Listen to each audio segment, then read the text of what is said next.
সবাইকে আসসালামু আলাইকুম। মাহে রমজানের শুভেচ্ছা জানিয়ে আজকে আমরা রেসিপিটি শুরু করছি। আজকে খুবই স্বাস্থ্যকর একটি রেসিপি করে দেখাবো, আর সেটি হচ্ছে দই চিড়া। তো দই চিড়াটা এমনিতেও পেটের জন্য খুবই ভালো। সন্ধ্যায় ভাজা পোড়া না খেয়ে এই আইটেমটি রাখা যায় এবং আপনারা চাইলে সেহরিতেও এই দই চিড়া খেতে পারেন। আশা করছি আজকের রেসিপিটি ভালো লাগবে। ভিডিওটি যে যেখান থেকে দেখছেন আমার চ্যানেলটিতে সাবস্ক্রাইব করে পাশে থাকবেন। চলে যাচ্ছি পুরো রেসিপিতে। আজকে দই চিড়া বানানোর জন্য এখানে আমার চিড়া লাগবে। আমি সাদা চিড়াটা নিয়েছি। তো এখানে 1 কাপ উঁচু করে আমি চিড়া নিয়েছি। আমি কম করে তৈরি করছি, আপনারা পরিমাণে বেশি তৈরি করতে পারেন। আমি একটি চালনির উপরে নিয়ে নিলাম, কারণ চিড়ার মধ্যে অনেক সময় অনেক কিছু থাকে বা ময়লা, তো সেটাকে একটু চেলে নিচ্ছি।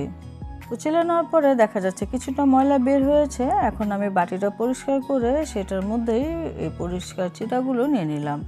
এখন আমি কিছুটা পানি দিয়ে দিচ্ছি। পানি পরিবর্তন করে জাস্ট 2 বারের মতো ধুয়ে নিব। চিড়া এর থেকে বেশি ধোয়া দরকার নেই, তা না হলে চিড়াগুলো আবার ভেঙে যাবে। তো আমি 2 বার ধুয়ে একটি জালিতে নিয়ে নিলাম। তো এখন আমি এটাকে এভাবে রেখে দেব। তারপরে কিছুক্ষণ পর দেখা যাবে পানিটা শুকিয়ে চিড়াটা এরকম ঝরঝরে হয়ে গিয়েছে। তো এটা বেশি সময় লাগবে না, কিছুক্ষণের মধ্যে হয়ে যায়। এখন এই চিড়াটা এক সাইডে রেখে দিলাম। চুলে একটি ফ্রাই প্যান বসিয়ে 2 কাপ পরিমাণে লিকুইড গরুর দুধ দিয়ে দিলাম। তারপরে এখন দুধটা জাল দিয়ে ঘন করে নিতে হবে। তো 2 কাপ পরিমাণে দুধ নিয়েছি, এটাকে জাল দিয়ে প্রায় 1.5 কাপের মতো করে নিব। আর দুধটাকে ঘন করার জন্য এখানে আমি আধা কাপ পরিমাণে পাউডার দুধ দিয়ে দিলাম।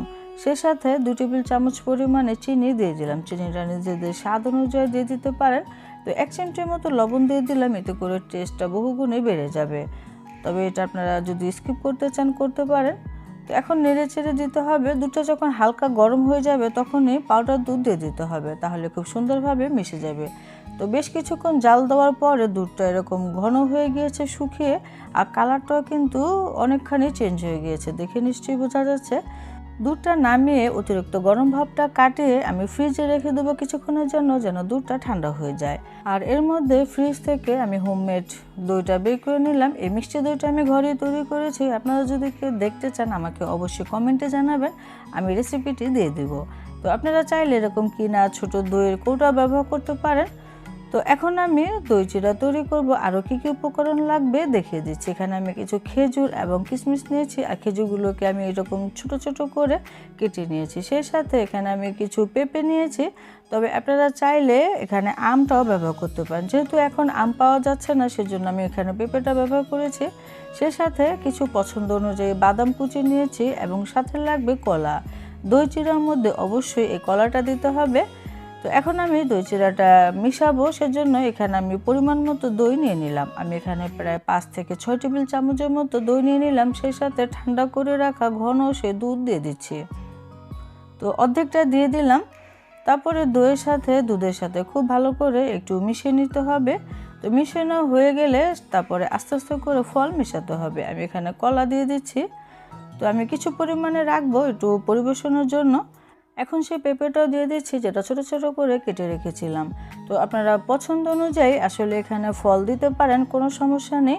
এখানে আপেল আঙ্গুরটাও পছন্দ অনুযায়ী দেয়া যায়। তো আমার হাতের কাছে যা ছিল সেটাই দিয়েছি। আর কিছু বাদাম, কাজু বাদাম, পেস্তা বাদাম, কাঠবাদাম, 3 ধরনের বাদামকে কুচিয়ে নিয়েছি, সেটাও দিয়ে দিলাম। তো ফল দেওয়ার পরে খুব ভালো করে নেড়েচেড়ে মিশিয়ে নিতে হবে।